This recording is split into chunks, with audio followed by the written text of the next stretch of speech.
This record is a flaw, a stain. My continued existence is a statistical anomaly that spits in the face of the God Emperor's divine calculus. My designation is Guardsman 734 Lambda 8 of the 501st Siege Infantry Regiment, Death Corps of Krieg. Or rather, it was. Now I am just here.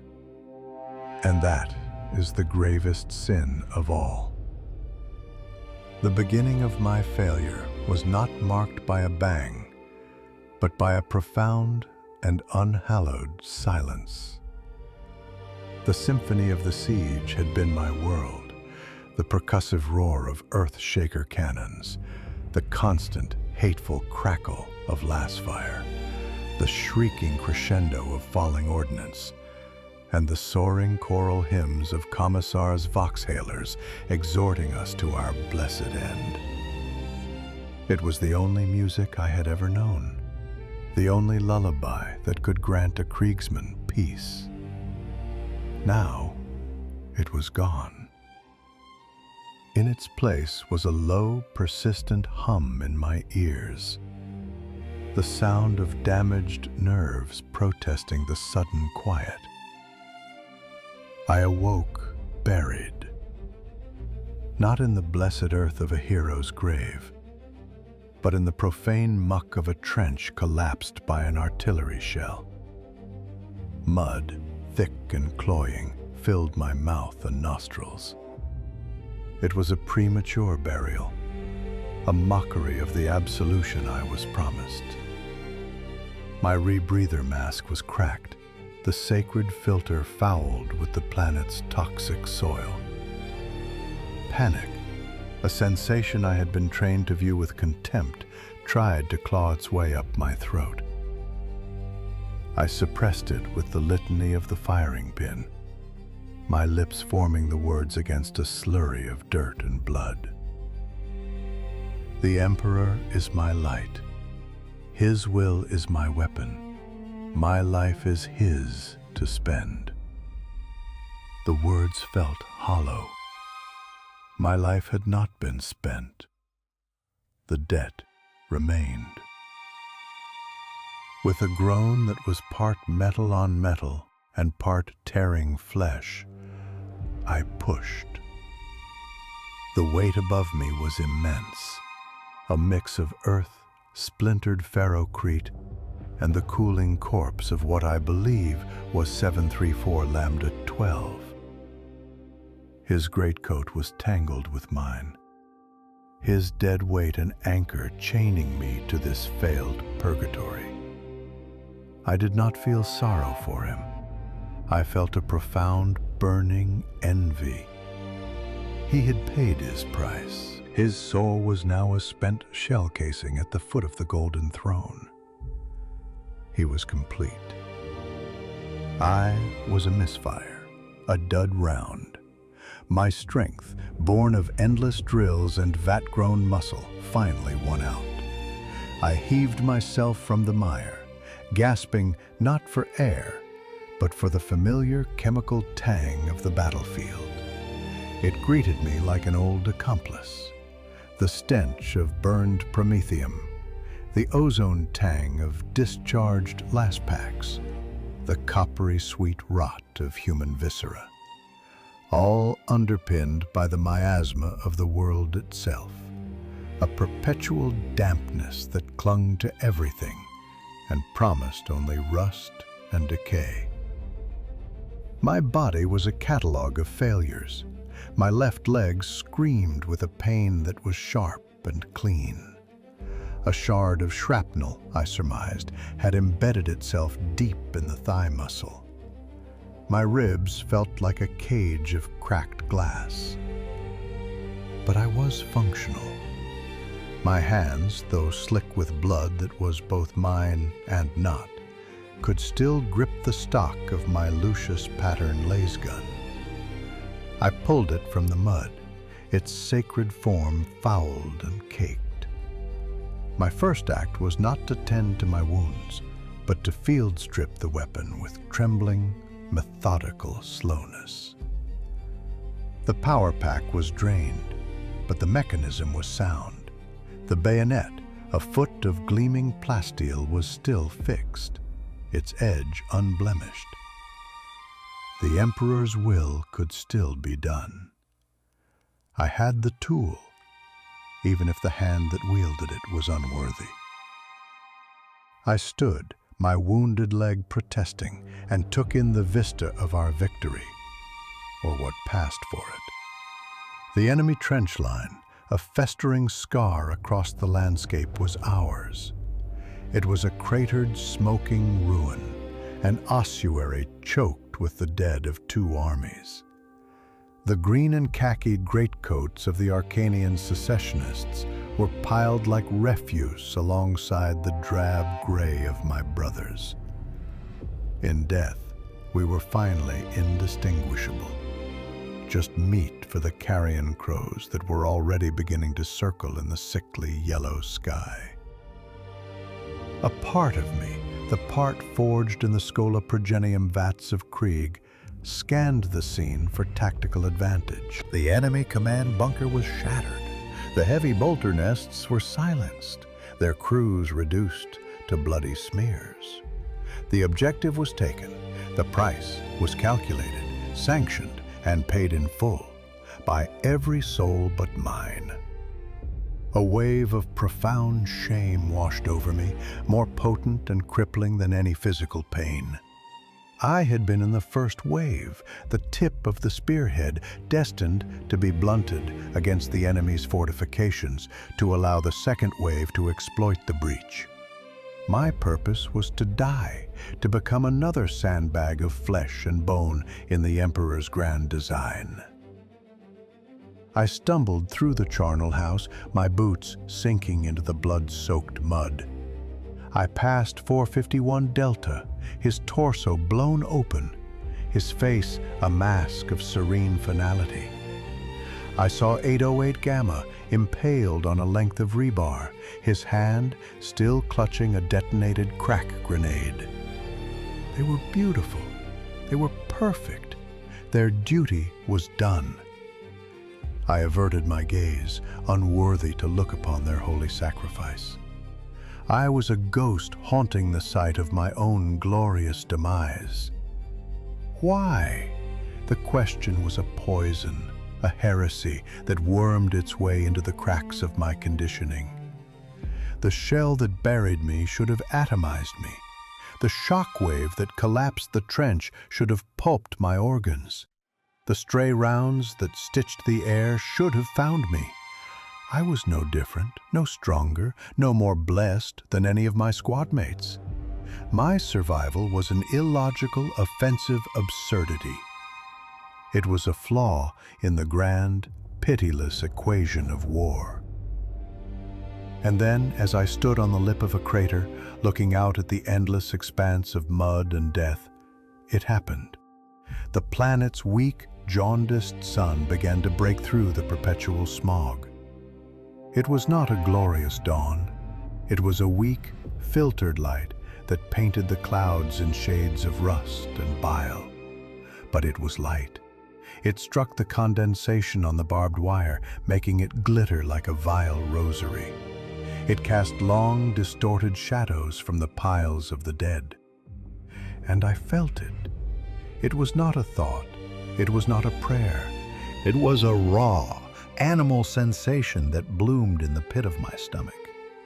A feeling so alien, so utterly contrary to my entire existence that I nearly retched. It was a quiet, desperate, and terrifying desire to see it again, to see the sunrise tomorrow. The feeling was a physical blow. I dropped to one knee, my laser gun clattering against a shattered helmet. My breath came in ragged, panicked gasps. Heresy. This was the true heresy. Not the worship of false gods or the consorting with Xenos, but this selfish, cowardly clinging to a single, meaningless existence. A Kriegsman does not wish for another day. He wishes for a worthy end to the one he has been given. I squeezed my eyes shut, trying to purge the thought, to scour it from my soul with catechisms of hate and sacrifice. My life is a currency meant to be spent. My body is a weapon meant to be broken. My only value is in my death. I repeated it over and over, a desperate mantra against the encroaching madness. But the feeling lingered, a warm, sick feeling in my chest. The will to live. It felt like a cancer, a Xeno's parasite latched onto my spirit. I forced myself to my feet, my shame now warring with a new, horrifying fear. Not fear of the enemy or of death, but of myself, of this change. I had to report my failure.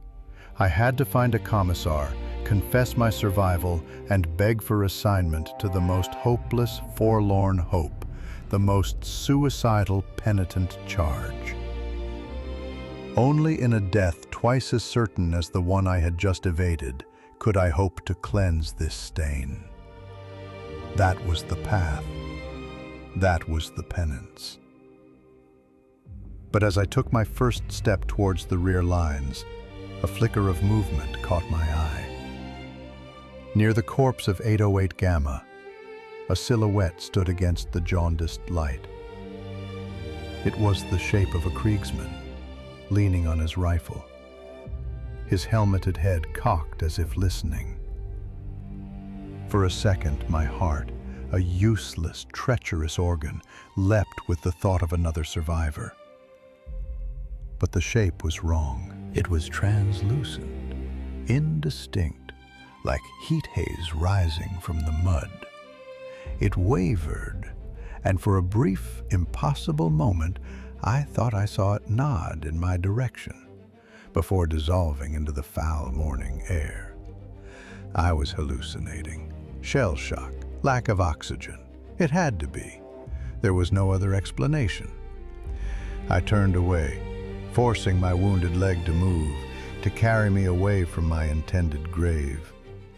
Each step was an agony, both of the body and the soul.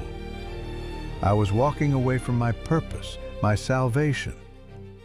And yet, I walked. The seed was planted. A single heretical desire for a tomorrow I had no right to see. I did not know it then, but I was no longer Guardsman's 734 Lambda 8.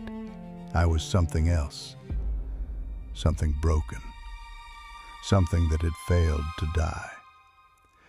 The journey to the rear was a pilgrimage through hell, with my own unworthy flesh as the cross I was forced to bear. Each step was a fresh betrayal of my purpose. The mud, a greedy, sucking maw, seemed to pull me back towards the front lines, as if the very planet knew I was a deserter from my own glorious death. My leg was a pillar of fire, the shrapnel a hot, jagged tooth, chewing on muscle and bone with every agonizing shift of my weight. Pain was a familiar comrade to any Kriegsman, a testament to the weakness of the flesh that must be overcome in the Emperor's service. But this was different. Before, pain was a metric of effort, a signal that the body was being spent correctly. Now it was a terrifying alarm, a constant screaming reminder of the damage done to this vessel I so desperately, so heretically wished to preserve. The landscape was a masterwork of desolation. The artillery had been a mad god, sculpting the earth into a caricature of torment. Craters yawned like open mouths, half filled with brackish, oily water that reflected the jaundiced sky. The skeletons of shattered war machines, Lehman Russ tanks disemboweled, their treads unspooled like metallic entrails. Chimeras peeled open like tin cans littered the field, monuments to brutal, impersonal violence. I navigated this gallery of ruin, leaning heavily on my laser gun as a crutch. The weapon, once a tool for my holy immolation, was now the instrument of my survival. The irony was a bitter acid in my throat. I saw other figures moving in the distance. Not the enemy. These were the ghouls of the battlefield's aftermath. Salvage teams from the Departamento Munitorum, their drab coveralls blending with the muck as they picked through the wreckage for salvageable components.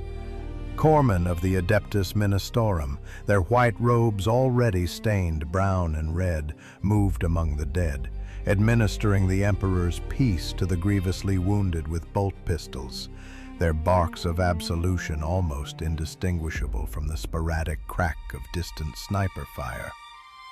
They were part of the great grinding machine of the Imperial war effort. I was a broken cog, spat out and rolling uselessly in the dirt. A profound sense of isolation settled over me, colder and heavier than my sodden greatcoat. I was a man without a squad, a soldier without a battle. On Krieg, to be alone is to be non-existent. Our identity is the collective. The individual is a rounding error, a fleeting digit in a vast and terrible equation. I had been 734 Lambda 8 of Squad Lambda. Now, I was just I. The word felt obscene in my thoughts, a boastful, arrogant pronouncement of self in a universe that rightly demanded self-annihilation. As I drew closer to the hastily erected rear encampment, a chaotic sea of mud-caked tents and prefabricated bunkers, the sense of my own wrongness intensified. I saw columns of fresh troops marching towards the front, their masks impassive, their posture ramrod straight, their laser guns held at the perfect angle of readiness. They were me, as I was supposed to be, clean, whole, and marching with singular purpose towards redemption in death. They did not look at me. To them, I was part of the detritus, a piece of used-up war material being returned for reprocessing. Their anonymity was their strength. My survival had given me a face, and I felt the unbearable shame of being seen. My first official interaction was with a quartermaster serf, a man whose face was a roadmap of wearied disgust. He sat on an ammo crate, ticking off entries on a data slate, his augmetic eye whirring as it scanned my designation stenciled on my shoulder plate. 501st, Lambda Squad, he grunted, not looking up. They were all expended. The report came through an hour ago. All accounted for. I am 734 Lambda 8, I said, my voice a dry rasp from my fouled throat. The report is incomplete.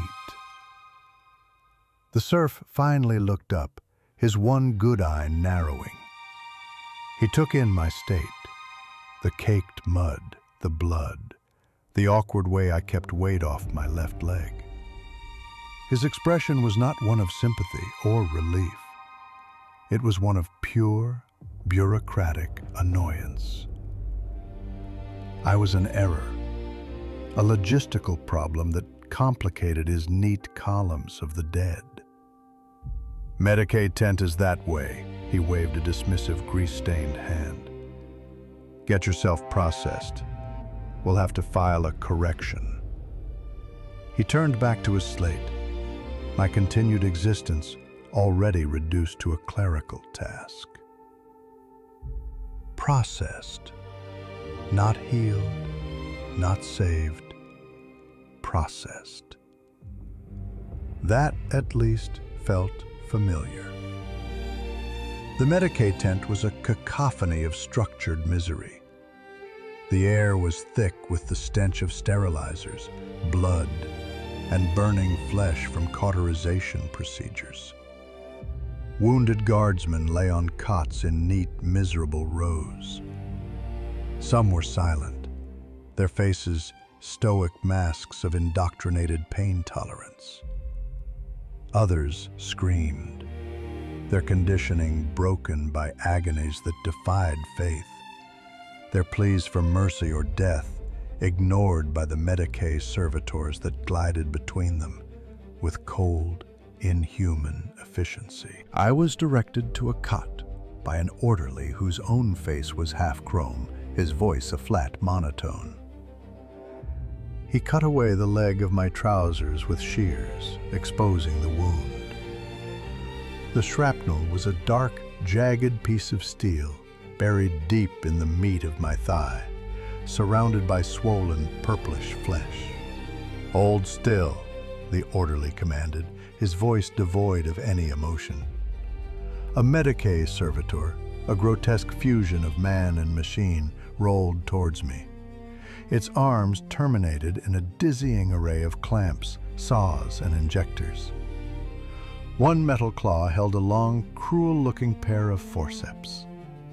I watched it approach, and for the first time since my rebirth in the mud, I felt a tremor of pure, undiluted fear. Not the righteous battle zeal that masquerades as fear, but the primal, animal terror of being hurt, of being unmade. I had charged machine gun nests without a second thought. I had held the line against hulking orc monstrosities. Yet the sight of this surgical tool, this instrument of healing, sent a jolt of ice through my veins. Because this pain was not for the Emperor, it was for me, for my preservation. The forceps plunged into the wound. The pain was blinding, a white-hot nova that exploded behind my eyes. I did not scream. My training held that much. But a low, guttural groan escaped my lips, a sound of violated flesh. My hands gripped the edges of the canvas cot so tightly, my knuckles turned white. The servitor worked with methodical indifference, twisting and pulling, its metal tools scraping against the bone. I squeezed my eyes shut, my mind a vortex of agony and heretical thought. I want this to stop. I want to live through this. Please, Emperor, let me live. A prayer for the self, the ultimate blasphemy. After an eternity of torture, there was a wet, sucking sound as the shrapnel was pulled free. It clattered into a steel dish, a bloody, obscene relic of my failure. The servitor immediately set to work cleansing the wound with searing chemical washes and closing it with thick black sutures stitched by a chittering metal needle. Then it was over. It daubed a foul-smelling unguent over the stitches, slapped a field dressing on top, and rolled away to the next piece of damaged equipment. "You'll be reassigned," the orderly stated, handing me a small tin of nutrient paste and a canteen of recycled water. "Part report to the adjutant's tent at 0600. Don't lose the chit." He pressed a flimsy piece of parchment into my hand and was gone. I lay on the cot for what felt like hours, the throbbing in my leg a dull echo of the earlier torment. The tent slowly emptied as the less wounded were processed and the mortally wounded were removed. Soon I was one of only a handful left, surrounded by the eerie quiet of the night cycle. The distant guns had fallen silent for now, leaving only the hum of the tent's generator and the rustle of the wind against the canvas. It was in this quiet that they came for me. At first, it was just 808 Gamma, the one I had seen on the battlefield. He stood at the foot of my cot, a translucent gray figure, the hole in his torso a perfect see-through void. He wasn't looking at me, but past me, towards the tent flap. He still held the ghostly shell of his crack grenade. Then others joined him. 451 Delta, his own torso a shimmering ruin. Lambda 12, the man who had been buried with me, his form indistinct and muddy. Soon the entirety of Lambda Squad stood around my cot, my brothers in death. They did not speak, they did not accuse. Their masked faces were as impassive and unreadable as they had been in life. There was no menace in their presence, no vengeful fire. There was only a profound, silent, and unnerving stillness. My heart hammered against my ribs, a frantic drum against the silence. My mind screamed at me, shell shock, battlefield trauma, oxygen deprivation. My soul, however, was not so certain. I stared at them, my newfound fear warring with a lifetime of ingrained discipline. These were the glorious dead, the Emperor's chosen martyrs. I should have been with them. My guilt was a physical weight, pressing me down into the thin mattress. I wanted to scream my apologies, to beg their forgiveness for my continued profane existence. But then, 808 Gamma slowly raised his free hand. It wasn't a gesture of accusation. He pointed, not at me, but towards the small tin of nutrient paste resting on the crate beside my cot. His gesture was simple, unambiguous. Eat. My gaze shifted from his ghostly finger to the tin. It was gray, unappetizing sludge, the bare minimum required to sustain a guardsman's body for another cycle of duty. But in that moment, it was more. It was sustenance. It was life. It was a choice. Slowly, my trembling hand reached out and took the tin. The spectral figures watched me, their silent attention absolute. I peeled back the lid and used my finger to scoop out a small portion of the paste. It was gritty and tasteless, but as I swallowed, a strange warmth spread through me. It was the feeling of fueling the machine, of stoking the fire, of choosing to continue. As the first meager portion went down, the figures began to fade. They did not vanish in a flash, but dissolved like smoke in a gentle breeze, their outlines wavering and then becoming one with the shadows of the tent. They left me alone once more, but the isolation felt different now. It was no longer just the absence of my comrades. It was the presence of a terrible, secret covenant. Their silent urging was a far more insidious heresy than my own selfish desire. It suggested that my survival was not a flaw. It suggested it might even be intended. That the Emperor's will might be a far more complex and terrifying thing than the simple catechisms of sacrifice had ever taught. The next morning, I reported to the adjutant's tent. My new assignment, as the orderly had promised, was waiting. I was no longer an infantryman. My leg wound, while not severe enough for off-world evacuation, had rendered me unfit for frontline siege warfare. I was assigned to a Graves registration unit, corpse detail. My duty was now to walk the battlefields after the fighting was done, to catalog the dead, recover their dog tags, and drag their bodies to the mass incinerators. My penance was to be a janitor in the abattoir, where I should have been slaughtered. I was to spend my days surrounded by the holy dead, the constant physical proof of my own failure.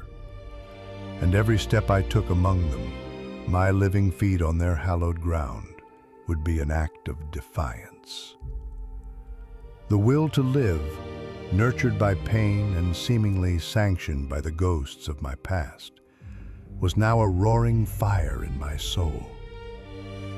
I was a heretic not of faith, but of instinct, and my long, lonely damnation had only just begun. The days bled into one another, a monotonous smear of gray mud, gray sky, and the gray, stiffening flesh of the dead. My new life in the Graves Registration Unit was a penance designed by a mind of exquisite cruelty. Each morning I would rise, my leg a dull, aching barometer of the coming misery, and venture back into the charnel fields. My tools were no longer a laser gun and bayonet, but a crude dragging hook and a data slate for cataloging the fallen. I was surrounded by the very outcome I had been denied, forced to handle the sacred vessels of my comrades' final glory.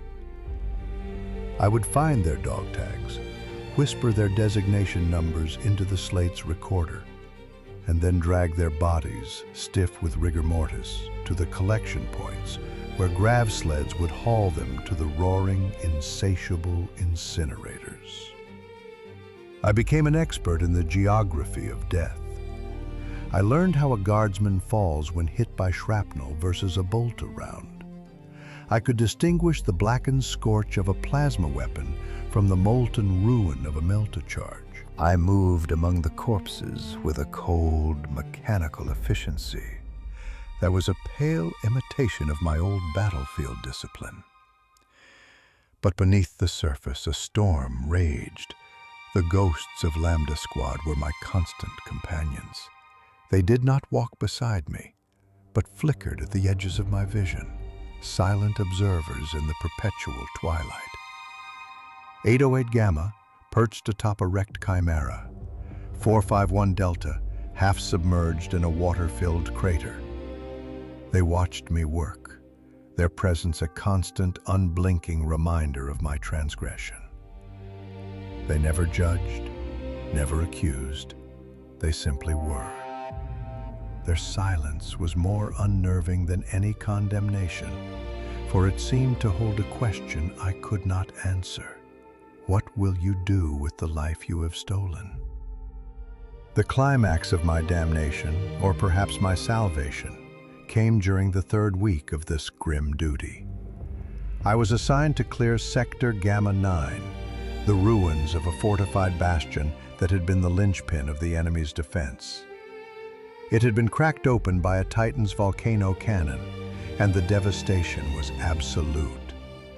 Ferrocrete was melted into glass-like slag. Steel beams were twisted into tortured sculptures. And the bodies were not merely killed, but fused into the very structure of their tomb. The air was thick with the dust of pulverized rock and the sweet, cloying stench of cooked meat. I moved through the skeletal remains of the bastion, my lamp cutting a weak beam through the oppressive gloom.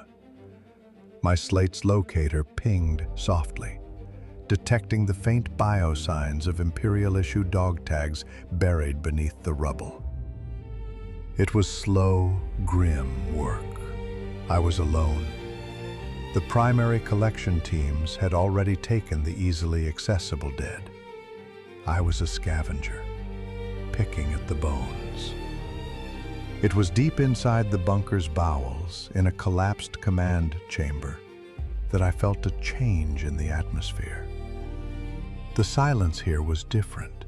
It was not the empty silence of the dead, but the tense, listening silence of the living. My hand instinctively went to the las pistol at my hip, a sidearm I had been issued but had never once considered drawing. My conditioning, buried deep but not yet dead, screamed at me. Threat, enemy, purge. I swept the lamp's beam across the chamber, over piles of shattered consoles and the corpses of Arcanian officers in their finery.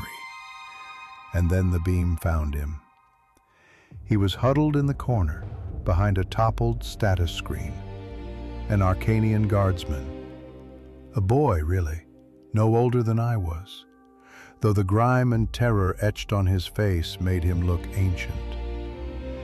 His green and khaki uniform was torn and black with blood. One of his legs was twisted at an unnatural angle, the bone clearly shattered. In his trembling hands, he held a las pistol, but he did not raise it. His eyes, wide and luminous in the lamplight, were fixed on me. They were not filled with hate or defiance. They were filled with a pure, desperate, animal terror. He was a survivor, just like me. In that moment, the universe narrowed to the space between us. Two men, bred by opposing masters to die for this worthless pile of rock, who had both failed in their sacred duty. He was my mirror, a reflection of my own grotesque anomaly. The litany of hate rose unbidden to my lips, the words of extermination a comforting, familiar catechism. Suffer not the heretic to live. The alien, the mutant, the traitor, they are abomination. My arm began to rise, my fingers tightening on the grip of my pistol. This was it. A chance. A small, pathetic chance at redemption. I could execute this lone survivor, this remnant of the enemy. I could perform my duty, be the Emperor's instrument one last time. It would not erase my sin, but it would be a gesture, a nod to the man I was supposed to be. But as my pistol rose, my own wounded leg throbbed with a vicious, sympathetic pain. I saw the tremor in his hands, the panicked rise and fall of his chest. I saw the will to live, that same horrifying, beautiful, cancerous thing that had taken root in my own soul, burning in his eyes. It was not a grand, noble desire. It was the wretched, desperate plea of flesh that did not want to be unmade. And then they were there. The whole of Lambda Squad. They did not flicker at the edge of my sight this time. They stood in the chamber with me, solid and clear as they had been in life, their translucent forms glowing faintly in the darkness. They formed a silent semicircle around us, hemming us in, their masked faces turned from me to the boy and back again. Their silence was immense, a crushing weight of expectation. They were not here to command me. They were here to witness, to see what their flawed living brother would do. I looked from my ghostly comrades to the terrified boy. He whimpered, a soft, pathetic sound. He was expecting the flash of the las blast, the final absolution of death. He closed his eyes, his knuckles white on the grip of his useless weapon. My arm was shaking, not from fear, but from the sheer weight of the choice. To kill him was to kill the last vestige of the boy I saw in the mirror. To spare him was to fully embrace my heresy, to declare that life itself, any life, had value beyond its utility as ammunition in the Emperor's war. My training and my new terrible instinct waged a war in the space of a single heartbeat. He is the enemy.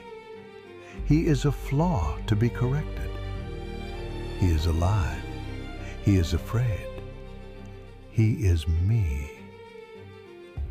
Slowly, deliberately, I lowered my arm. The las pistol dropped back into its holster with a soft click that sounded like a thunderclap in the silence. The boy opened his eyes, confusion warring with terror. I did not offer him a hand. I did not speak a word of false comfort. I simply met his gaze, and for a long, silent moment, we were not Kriegsmen and secessionists. We were just two souls clinging to the wreckage of our own lives. Then I turned my back on him, an act more profound than any gunshot. I turned and walked away, my every step an echo in the ruined chamber. I did not look back.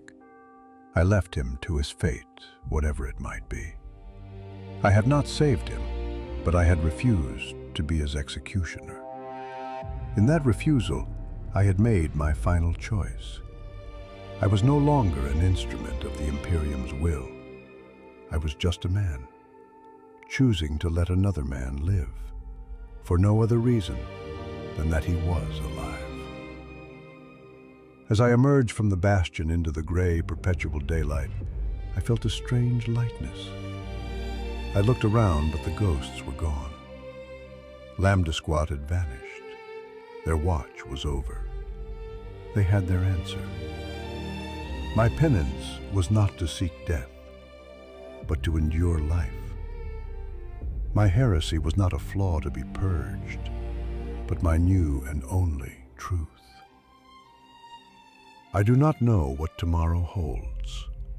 Reassignment, perhaps a penitent legion, or a quiet death from infection in some forgotten Medicaid tent. It does not matter. The guilt is still there, a cold stone in my gut. But it is no longer the whole of me. It is joined by a quiet, fierce, and terrible will. I continue my work, cataloging the dead, not as an unworthy survivor, but as a keeper of their memory.